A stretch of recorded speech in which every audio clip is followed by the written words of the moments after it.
Estreñimiento, el tema que vamos a estar tratando el día de hoy acá en Soluciones. Nos acompañan dos gastroenterólogos, en primer lugar el doctor José Di Giorgio y también el doctor César Luis.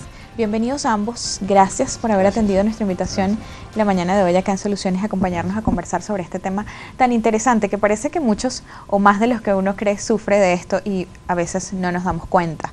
Yo quisiera iniciar justamente la conversación con ustedes preguntándoles o que definamos qué es el estreñimiento, qué causa el estreñimiento. Buenos días y bienvenidos. Buenos días. El estreñimiento es un trastorno funcional del tubo digestivo, básicamente que lo que consiste es en una de tres cosas, ¿no? O la dificultad para evacuar, tener que hacer un excesivo esfuerzo para evacuar, o tener que hacer maniobras para ayudarse a evacuar, o esperar mucho tiempo para lograr una evacuación satisfactoria, o la disminución o tener, por ejemplo, lo que se llaman evacuaciones incidentales, o sea, evacuaciones que son de vez en cuando. Lo normal es que el paciente no evacúe. El estreñimiento crónico se define como uno de estos elementos durante un tiempo mayor a 3 o 6 meses, ¿no? Eso es lo que es la definición clásica del estreñimiento crónico. El estreñimiento agudo es la aparición de alguno de estos elementos, pues de forma abrupta o de forma progresiva, pero en un tiempo menor a 3 o 6 meses. Pero ¿cuándo se considera pues, que esas evacuaciones son normales a pasar a un estreñimiento? O sea, ¿cuánto tiempo pasa, doctor? No hay un tiempo. Yo iba a hacer una pequeña vuelta, ¿no? Sí. Estreñimiento, la palabra sola no significa ningún diagnóstico, es un síntoma. Entonces, como dijo el doctor Di Giorgio, está basado en disminución de la frecuencia evacuatoria y basado en la dificultad en el pasaje de las heces. Y esa dificultad en el pasaje de las heces trae otros síntomas como el esfuerzo respiratorio, uso de maniobras digitales para evacuar, etc. Ahora, puede ser como usted comentó al principio de la nota, diciendo que puede ser algo agudo y puede comenzar de unos días y después se quita. Ahora, es obvio que el paciente que tiene un problema crónico que persiste, lo que pasa es que si uno usa 6 meses, que es lo que utilizan las guías, es muy relativo. Estreñimiento hay que tomar en cuenta lo que dice el paciente, no solamente lo que decimos nosotros los médicos. Entonces, para un paciente que se siente estreñido, pudiera no cumplir criterios de estreñimiento para los médicos, pero se está quejando el paciente. Entonces hay que tomar en cuenta los síntomas de manera aislada.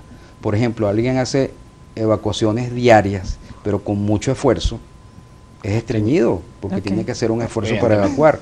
Entonces, eso hay que tomarlo en cuenta. Ahora, el tiempo que usted dice es lo que el paciente consulta. Si es algo muy agudo, a lo mejor no consulta.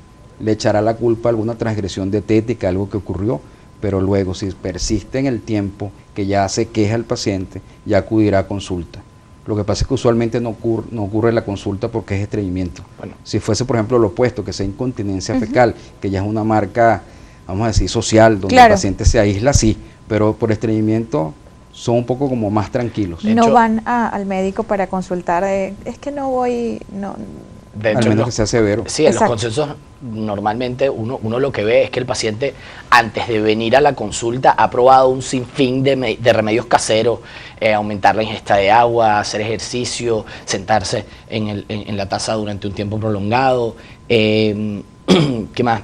Tomar la lechosa, utilizar granos, semillas de linaza, o sea, un sinfín de remedios caseros o intentan por la medida de lo posible, pues, o toman laxantes de forma eventual y no hacen un tratamiento. Entonces, cuando ven, ya están desesperados o comienzan a tener dolor con distensión o ya presentan sangrado porque tienen heces duras, heces que tienen una dificultad severa para su excreción, pues evidentemente ese paciente es el que acude a la consulta y es el que se convierte en paciente. Mientras tanto, pues es enfermo, pero no es si no hay evacuaciones continuas, o sea, lo normal serían diarias, ¿cierto? No. ¿No? Lo normal es que el paciente vaya con un ritmo regular, sin problemas y que quede satisfecho después de una evacuación. Eso sería a grosso modo lo normal. Si el paciente va de forma interdiaria, pues evidentemente ese es su ritmo evacuatorio o es su frecuencia evacuatoria. Eso no tiene por qué ser patológico. Si pasa de más de una semana, por ejemplo, que no se evacúa. Normalmente esos pacientes tienen un problema a la hora de evacuar porque esas heces son heces muy deshidratadas, entonces ya empiezan los problemas. Esos pacientes normalmente son estreñidos. Uno usualmente hace una campana de Gauss o una curva normal. Uno averigua acá cuántos evacúan, si es diario, interdiario, etcétera. Y se sabe que la mayoría de los pacientes, pacientes o sujetos sanos pueden evacuar entre 3 veces diarias y hasta 3 veces por semana como rango de normalidad. Lo que se sale de esa curva normal a los lados, uno habla de que es anormal. Entonces alguien que evacúe 4 veces diarias o evacúe 2 veces por semana, lo catalogan anormal los médicos, pero como lo comenté al principio, depende de cada persona. O cada vez que ingiera algún alimento, van y evacúan, ¿eso es catalogado como algo normal? No, le comento. El ser humano es el único ser viviente que aprende a no evacuar, porque los otros seres vivos, animales, pueden evacuar cuando tengan ganas. En cambio, uno aprende a no evacuar. Y eso es interesante desde el punto de vista filosófico, porque uno aprende a no evacuar. Se necesita un aprendizaje correcto para evacuar y, por supuesto, que tenga la parte nerviosa, las vías nerviosas, neurológicas y musculares completamente normales. Entonces, es importante tener todas esas cosas para saber qué es normal y qué no es normal. ¿Cuáles pueden ser las causas del estreñimiento? Bueno, las causas del estreñimiento, algunas de ellas son pues pobre ingesta de fibra, que es una de las cosas recomendadas en general. Otras son causas sociales, como dice César. El individuo, el ser humano es el único que aprende a no evacuar, y el hecho de no evacuar desde el punto de vista social, el lo dejo para después, puede producir una retroalimentación que no favorece al individuo.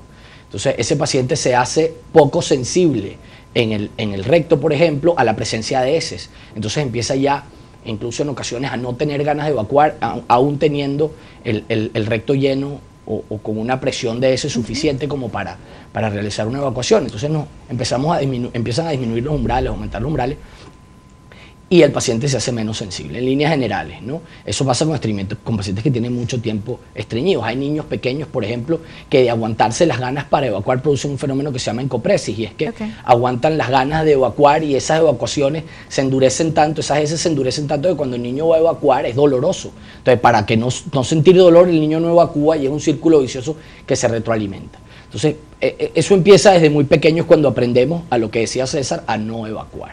Uno puede dividir las enfermedades de estreñimiento cuando ya es crónico y le pone apellidos a la palabra estreñimiento. Entonces puede ser estreñimiento crónico por hipotiroidismo, estreñimiento crónico. Entonces hay dos tipos de enfermedades gigantescamente hablando. O son enfermedades orgánicas, que son estructurales, tangibles, o enfermedades funcionales. El 80% de los pacientes que tienen estreñimiento son funcionales, es decir, que le hacen estudios buscando organicidad, como colonoscopia, colon por enema, tomografía, etcétera, y no se encuentra nada que explique por qué es estreñido. En el 80%, en el otro 20% tendríamos, cáncer de colon y una serie de enfermedades relacionadas con otras patologías. Sí, pero eso es el 20%. Sedentario, una persona mayor que no se mueva de la cama, que tome medicamentos que enlentecen el tránsito colónico, etcétera, va a tener, y no toma agua y no hace ejercicio, etcétera, tendrá que estar estreñido. Ahora, el 80% es de la función del órgano. Entonces pudiéramos hablar de dos causas principales. O las heces no se mueven a través del colon, lo que llaman tránsito lento, inercia colónica, o las heces no salen, es decir, que sí se movieron.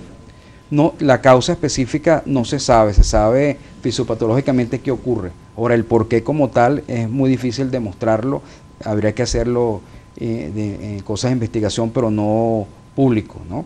Simplemente no se mueve, porque habrá menor número de células capaces de neuronas capaces de hacer el movimiento, habrá menos aminas biógenas que producen la motilidad, o sea que es muy rebuscado. Ahora, si no se mueve, no llegan, y si llegan y no sabe el paciente evacuar, por ejemplo, porque como es una conducta aprendida, hay gente que no sabe evacuar, cree que aprendió, pero aprendió solo, a uno no lo enseñan a evacuar. Entonces pudiera ser ese el extremo de que no sepa, y aunque tome fibra, laxante, no mejora, porque el problema no está en la consistencia de las heces o en la motilidad del colon, sino en la mecánica de la defecación, que no sabe. Entonces alguien de menor edad no aprendió, y alguien de mucha mayor edad se le olvidó. Se le olvidó. Parece paradójico. Ahora bien, ignorar esas ganas de ir a evacuar también puede formar parte de una de esas causas del estreñimiento. Sí, definitivamente sí. Los pacientes, tú puedes ignorar las ganas o puedes aguantar las ganas momentáneamente por una cuestión social. Evidentemente no vamos a estar en el medio y vamos a hacer como hacen los animales, que evacúan en cualquier parte en donde les dan ganas, ¿no?